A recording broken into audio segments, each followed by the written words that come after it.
Months passed, and the incident at the autopsy room faded into a whispered legend among the hospital staff. Detective Laura Henderson, however, couldn't let it go.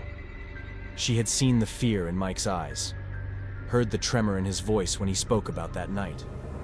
Determined to find out what had truly happened, she began her own investigation. Laura visited the abandoned house where Jane Doe had been found. The place was a crumbling wreck, reeking of mildew and decay. She combed through the rooms, searching for any clues that might explain the mysterious death. In one of the rooms, she found strange symbols etched into the walls, symbols that sent a chill down her spine. She took photos and sent them to a friend who specialized in occult studies. His response was immediate and alarming. The symbols were part of an ancient ritual meant to bind and control malevolent spirits.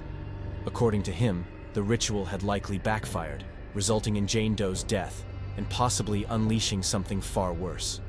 Determined to learn more, Laura dug into the history of the house and its former occupants. She discovered that it had once been the home of a secretive cult known as the Children of the Black Sun. The cult was notorious for its dark rituals and had been disbanded after a series of mysterious disappearances. Laura's investigation led her to an old, forgotten archive in the basement of the town library. There, she found records detailing the cult's activities and their ultimate downfall. According to the documents, the cult had attempted to summon a powerful entity, but something had gone terribly wrong. The ritual had unleashed a vengeful spirit that had wiped out the cult members. Connecting the dots, Laura realized that Jane Doe had likely been a modern-day member of the cult, attempting to revive its dark practices. Her death had not been a simple accident, but the result of a ritual gone awry, and whatever had been summoned now roamed free. Mike Taylor tried to move on with his life, but the events of that night haunted him. He couldn't escape the nightmares or the feeling of being watched. Despite his best efforts to forget, the whispers followed him, growing louder with each passing day. One evening, as he sat alone in his apartment, the whispers intensified. They seemed to come from everywhere and nowhere at once. Desperate for relief, Mike turned on every light in the house, but the oppressive darkness seemed to press in on him, suffocating him. In a moment of clarity, he realized that the only way to end this torment was to confront it. Gathering his courage, he returned to St. Andrew's Hospital. The building was dark and deserted, the storm outside mirroring the turmoil within him. He made his way to the sealed-off autopsy room, his heart pounding with fear and determination. He pried open the door, stepping into the cold, silent room. The air was thick with the stench of decay, and the faint whispers began again, growing louder as he moved closer to the table where Jane Doe had been. "Why have you come back?" a voice hissed, sending shivers down his spine. "I need to end this," Mike replied, his voice shaking. "What do you want?" The room grew colder, and the ghostly figure of Jane Doe materialized before him, her eyes glowing with an unnatural light.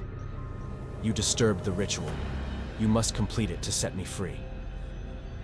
Mike felt a surge of dread. He had no knowledge of rituals or the occult, but he knew he had no choice. Following the whisper's guidance, he gathered the necessary items from the hospital's storage rooms: candles, chalk, and various herbs. He returned to the autopsy room and began to draw the symbols he had seen in Laura's photos, praying he was doing it correctly. As he lit the candles and placed them around the room, the whispers intensified, guiding him through the steps. The temperature dropped further, and the lights flickered ominously. Mike could feel the presence growing stronger, pressing down on him with an almost tangible force. "Complete the circle," the voice commanded. With trembling hands, Mike finished the last symbol and stepped back, watching as the candle's flames flickered violently. The room filled with a low, ominous chant, echoing off the walls and reverberating through his bones. The ghostly figure of Jane Doe floated above the autopsy table, her eyes fixed on Mike. "You have done well. Now, the final step." "What is it?" Mike asked, his voice barely a whisper. "Blood. Your blood," she replied, her voice cold and devoid of emotion. "You must give a part of yourself to close the circle and end this." Mike hesitated, fear gripping his heart, but he knew he had no other choice. Taking a scalpel from the nearby table, he made a shallow cut on his palm, letting the blood drip onto the center of the circle. The symbols began to glow, pulsing with an eerie light. As the last drop of blood fell, a blinding flash of light filled the room, and a powerful gust of wind extinguished the candles. The whispers ceased, replaced by an oppressive silence. When Mike opened his eyes, the ghostly figure was gone, and the room felt lighter, as if a great weight had been lifted. Exhausted and trembling, Mike collapsed to the floor, relief washing over him. He had done it. He had ended the nightmare. Days passed, and the oppressive presence that had haunted Mike was gone. He felt a sense of peace for the first time in months. He returned to his routine, trying to rebuild his life and put the past behind him.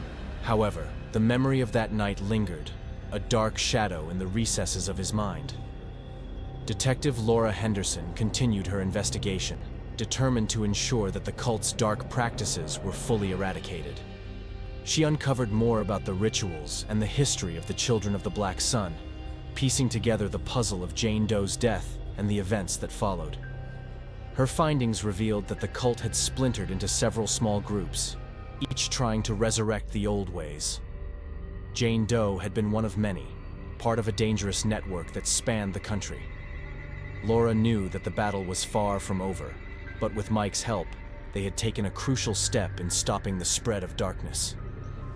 Mike and Laura formed an unlikely partnership, united by their shared experiences and determination to prevent further tragedies. They worked together, following leads and uncovering more about the cult activities. Their bond grew stronger, forged in the crucible of fear and resolve. Months turned into years, and Mike and Laura made significant progress in their fight against the remnants of the cult. They dismantled several cells and brought many members to justice. However, the core of the cult, the true heart of the darkness, remained elusive. One night, Laura received a tip about a gathering in an old mansion on the outskirts of town. It was said to be a major ritual, one that could unleash untold horrors if completed. She and Mike knew they had to act fast. They arrived at the mansion, the air thick with tension. The building loomed ominously in the darkness, its windows like empty eyes staring into the void. They moved quietly, their flashlights cutting through the gloom as they made their way inside. The interior was a twisted maze of decaying rooms and winding corridors. Strange symbols adorned the walls, and the air was filled with the faint scent of incense. They followed the sound of chanting, growing louder with each step. Finally, they reached a large candlelit chamber. Hooded figures stood in a circle, chanting in a language neither Mike nor Laura understood. At the center of the circle was an altar, and on it lay a young woman, bound and unconscious. Mike and Laura exchanged a glance, nodding in silent agreement. They burst into the room, guns drawn, shouting for the cultists to freeze. The chanting stopped, and the figures turned towards them, their eyes gleaming with malice. A fierce struggle ensued. Mike and Laura fought bravely, but they were outnumbered. Just when it seemed they were about to be overwhelmed, the young woman on the altar awoke. With a strength born of desperation, she broke free of her bonds and joined the fight. Together, they managed to overpower the cultists. The leader, a man with piercing eyes and an aura of pure malevolence, sneered at them as he was subdued. "You think you've won?" he spat. "The darkness cannot be stopped. It will rise again." Mike and Laura ignored his threats, focusing on securing the scene and ensuring the young woman's safety. As they left the mansion, the first light of dawn breaking through the storm clouds, they felt a sense of accomplishment and hope. They had struck a significant blow against the darkness, but they knew their work was far from over.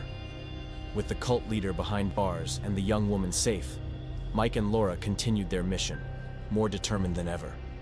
They knew the fight against darkness was a never-ending battle, but they were prepared to face whatever came their way.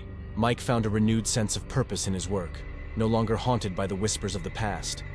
He and Laura grew closer, their bond deepening into something more profound. Together, they faced the unknown, united in their quest to protect the innocent and prevent the rise of evil. As the years went by, they trained others to join their cause, building a network of dedicated individuals committed to stopping the spread of dark rituals and protecting those who could not protect themselves. The legacy of the Children of the Black Sun faded into obscurity, their influence diminished by the relentless efforts of Mike, Laura, and their allies.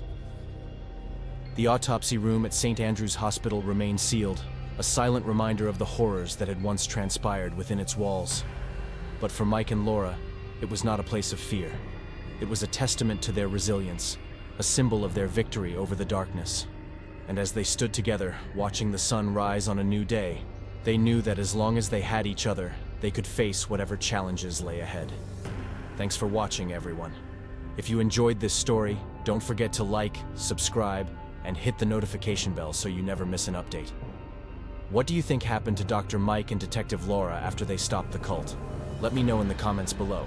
And remember, stay safe out there. You never know what's lurking in the shadows.